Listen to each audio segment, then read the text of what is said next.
Penunjukan Bobi Rizaldi sebagai PLT Ketua DPD Partai Golkar Sumsel disampaikan oleh Ketua Harian Partai Golkar Sumsel sekaligus Ketua DPRD Sumsel, Anita Norenghati.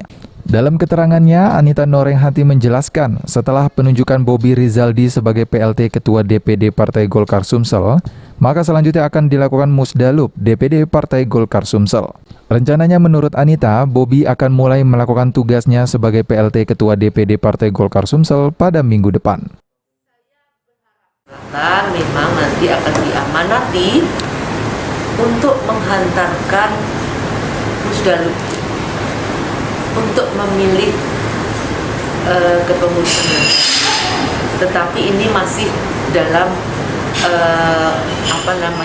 Sejauh ini DPD Partai Golkar Sumsel sendiri sedang melakukan audit organisasi yang mana seluruh laporan dari DPC Partai Golkar tingkat kabupaten kota kini diminta oleh DPD Partai Golkar Sumsel untuk proses penjaringan caleg dalam menghadapi ajang Pileg 2024 mendatang.